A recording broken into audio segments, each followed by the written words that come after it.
minute. Wait. Is that our camera? Is this our vlogging camera? How did this get out here? What Were the you trying heck? to do something cinematic or something? No. Coming before I, okay, weird. All right. Huh, strange, well we'll use it now. Yeah.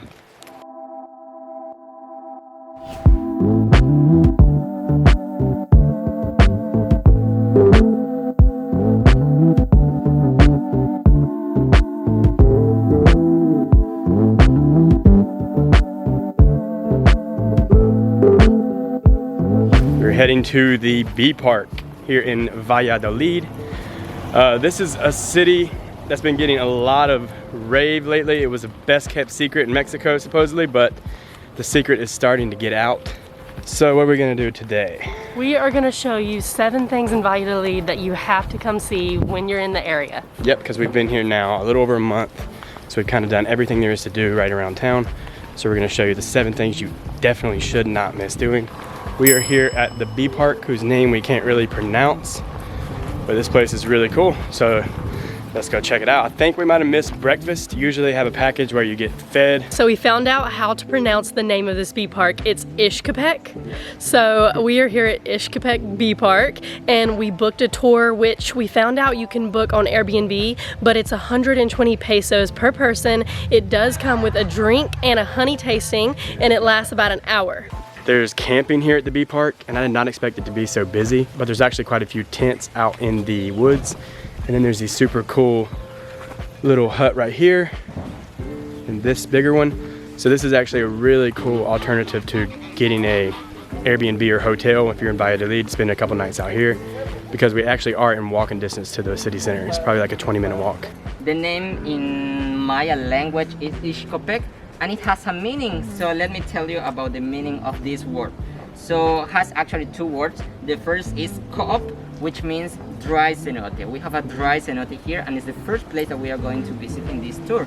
And the second word, egg, is the name of one kind of wasp, local wasp in this area. And those kinds of wasp is common to find in the dry cenotes that we have in Yucatan Peninsula. And we are going to see one wasp nest that we have there.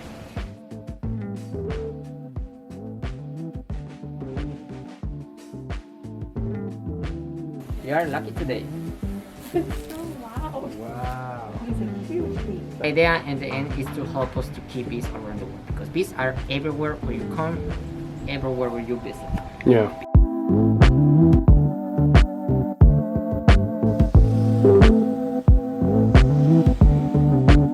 Valladolid is a colonial city in the middle of the Yucatan Peninsula, right between Cancun and Merida. It's one of Mexico's 132 pueblos mágicos, which means magic towns. And they are towns designated by Mexico's federal tourism agencies as places that offer something extra special, whether it's natural beauty, cultural richness, historical relevance, cuisine, and things of that nature.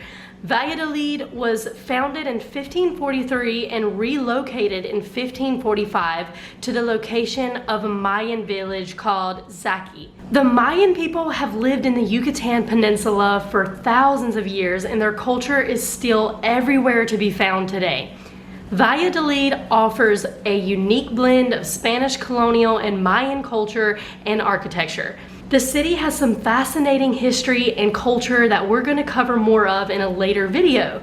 But the city center is the perfect place to start experiencing the small city of less than 50,000 people and all it has to offer. Eat at one of the surprisingly affordable restaurants surrounding the square, shop at the numerous stores, eat street food, enjoy the views of the beautiful cathedral, stay at a colonial hotel or Airbnb, or even go on a free walking tour. The main square is also the best place to catch a taxi to other close by attractions.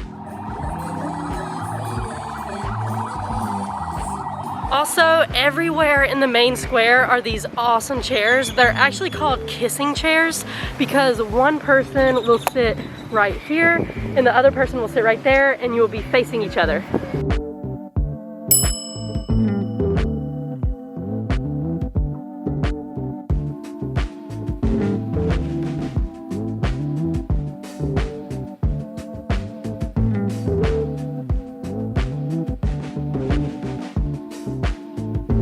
How is it, Lauren, driving a moped through these old towns? It's amazing. There is no experience like it.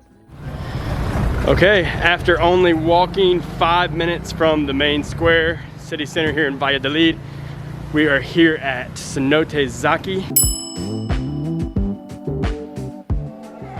If you don't know what a cenote is, it's basically a sinkhole caused by limestone rock collapsing, exposing the underground rivers here in the Yucatan Peninsula. Zaki is the only one that's right in town, but a lot of them are only like a 10 to 30 minute drive away. In fact, we're gonna do a whole video about the best ones to see in the area, so stay tuned for that.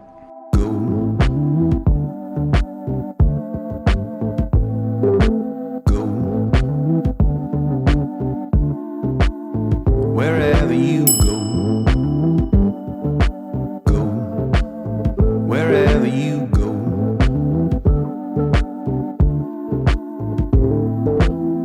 You are a mystery. You flow like a queen. You remind me of the best I've ever seen. You are a lightning rod. You always beat the odds. Don't know where to start with a broken heart. Wherever you go. If you're looking to get away from the hustle and bustle of the main square, take a short walk to one of Valladolid's most picturesque streets, Calle de los Frailes. Here you'll find a much calmer street lined with colorful colonial houses that have been converted into shops, boutiques, and restaurants. Okay, I don't know if I'm ready for this. Ooh, felt that one right before it went down. So this is mezcal. It's stronger than tequila, and unlike tequila, you sip it, you don't do a shot, and it's made here in Mexico, and it's said to not give you a hangover. Mezcal is made from agave through a really cool process. It's very popular in the Oaxaca state, and it's honestly really, really strong. Ooh.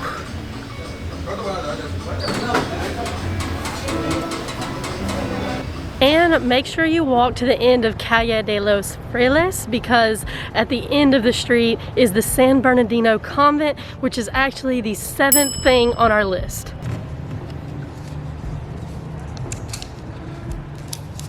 Gracias.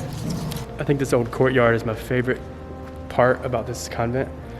It's just so photogenic and cool. Best thing about this convent too is it's never really that crowded. It's my 3rd time coming, and usually there's never more than a dozen people in the whole We're the grounds. only ones in the courtyard right now. Yeah, crazy. Yeah, the walls here are just... There's 2 of me, 3 of me, 4 of me. Yeah, those walls are huge. Just look at how much it looks like a old castle, old fort. And parts of this convent are almost 500 years old, so you can tell. The art on the back of the altar is like stunning. Yeah, it's awesome. So walking up to the water wheel now. Construction on this thing was completed in 1613, and this is one of the openings to the cenote that's actually beneath the convent. There's 2 openings here at the convent. One is right where I'm standing, and the other is in the kitchen, which we don't have access to. And there's 2 more openings to this particular cenote off the grounds. But check this out, this is super spooky. You can see it way down in there. Back in the 70s and again in the 90s, some explorers and investigators went down in there using little pulley systems, and they actually found weapons stashed from a war from the 1800s that were still intact. Some guns and things like that that were being snuck in through the underground cenote and hidden there. But yeah, the museum has some information on that. Hello, hello, hello. Echoes are crazy in here. Also, the neighborhood outside of the convent is like the Cecil neighborhood area. It's a lot different than the rest of Valladolid, just because it's very wide and open, and there's lots of space to move around. A lot of people come out here and bike. So it's a really nice part of town to come to. And one of the big highlights of it is actually the beautiful Valladolid sign. As a side note, if you've got a lot of time here in Valladolid, make sure to take a walk around town and check out some of the other town parks. There's lots of nice parks here in the city. They're like little squares. Most of them have an historical old church and some fun things to do. And particularly on Sunday evenings, a lot of people come out and there's usually great street food all around them.